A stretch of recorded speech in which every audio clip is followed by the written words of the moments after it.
Welcome friends, आज की video में हम देखेंगे कराधान यानी टैक्सेशन पर आधारित प्रश्न। तो चलिए मैं इस वीडियो को शुरू करता हूं। आज का हमारा पहला प्रश्न है, निम्नलिखित में से कौन सा एक प्रत्यक्ष कर का उदाहरण है। तो यहाँ आयकर जो है यह प्रत्यक्ष कर का उदाहरण है। हमारा अगला प्रश्न है, भारत में आयकर किस प्रकार की कर प्रणाली पर आधारित है।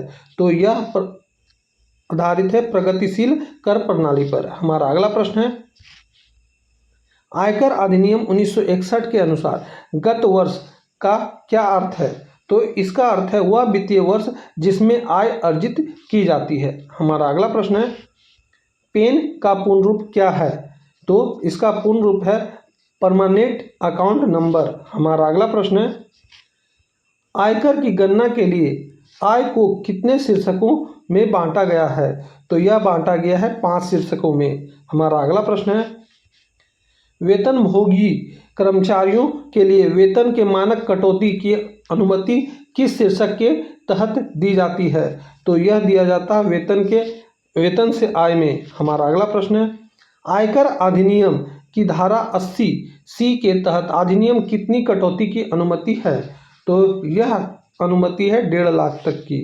हमारा अगला प्रश्न है, कृषि आय में भारत में है क्या है। तो यह है कर मुक्त। हमारा अगला प्रश्न है, TDS का पूर्ण रूप क्या है। तो इसका पूर्ण रूप है टैक्स डिडक्शन एट सोर्स।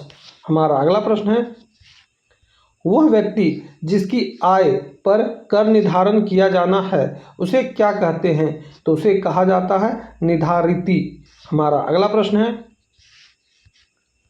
आयकर रिटर्न दाखिल करने के लिए कौन सा फर्म व्यक्तियों द्वारा उपयोग किया जाता है। तो वह फर्म है ITR 1। हमारा अगला प्रश्न है, कर निर्धारण वर्ष हमेशा गत वर्ष होता है। तो वह होता है बाद में आता है। हमारा अगला प्रश्न है, गृह संपत्ति से आय की गणना करते समय सकल वार्षिक मूल्य में से क्या घटाया जाता है। तो इसमें से घटाया जाता है चुकाया गया नगर निगम कर। हमारा अगला प्रश्न है, एक व्यक्ति जो भारत में एक वित्तीय वर्ष में 182 दिन या उससे अधिक रहता है उसे क्या माना जाता है। तो उसे माना जाता है निवासी। हमारा अगला प्रश्न है, भारत में आयकर कौन लगाता है। तो यह लगाता है केंद्र सरकार। हमारा अगला प्रश्न है, आयकर अधिनियम की धारा 80D के तहत कटौती इससे संबंधित है। तो यह संबंधित है चिकित्सा बीमा प्रीमियम के भुगतान से। हमारा अगला प्रश्न है, सूचीबद्ध शेयरों के मामले में एक संपत्ति को अल्पकालीन पूंजी संपत्ति माना जाता है यदि उसे डैश तक धारण किया जाता है। तो यह किया जाता है 12 महीने तक। हमारा अगला प्रश्न है, ऐसे व्यक्तिगत करदाताओं के लिए जिनकी ऑडिट की आवश्यकता नहीं है आयकर रिटर्न दाखिल करने की सामान्य नियत तारीख क्या है। तो यह है 31 जुलाई। हमारा अगला प्रश्न है, फॉर्म 26AS क्या है। तो यह है स्रोत पर कर कटौती और भुगतान किए गए कर का वार्षिक विवरण। हमारा अगला प्रश्न है, निम्नलिखित में से कौन सी आय अन्य स्रोतों से आय शीर्षक के तहत कर योग्य होगी। तो यह है लॉटरी से जीत। हमारा अगला प्रश्न है, भारत में GST कब लागू किया गया। तो यह लागू किया गया था 1 जुलाई 2017 को। हमारा अगला प्रश्न है, GST किस प्रकार का कर है। तो यह गंतव्य आधारित कर है। हमारा अगला प्रश्न है, एक ही राज्य के भीतर लेन देन पर कौन सा GST लगाया जाता है। तो वह GST है CGST और SGST दोनों। हमारा अगला प्रश्न है, IGST में आई का क्या अर्थ है। तो इसका अर्थ है इंटीग्रेटेड। हमारा अगला प्रश्न है, GST परिषद का अध्यक्ष कौन होता है। तो GST परिषद का अध्यक्ष केंद्रीय वित्त मंत्री होते हैं। हमारा अगला प्रश्न है, इनपुट टैक्स क्रेडिट का क्या अर्थ है। तो इसका अर्थ है आउटपुट दे कर से इनपुट पर चुकाए गए कर को घटाना। हमारा अगला प्रश्न है, निम्नलिखित में से कौन सी वस्तु वर्तमान में जीएसटी के दायरे से बाहर है? तो यह है मानव उपभोग के लिए शराब। हमारा अगला प्रश्न है, जीएसटी के तहत कर योग्य घटना क्या है? तो यह है वस्तुओं या सेवाओं की आपूर्ति, यानी ऑप्शन नंबर सी। हमारा अगला प्रश्न है, HSN कोड का उपयोग किस लिए किया जाता है? तो इसका उपयोग किया जाता है वस्तुओं के वर्गीकरण के लिए। हमारा अगला प्रश्न है, जीएसटी पंजीकरण के लिए न्यूनतम सीमा किस पर आधारित है?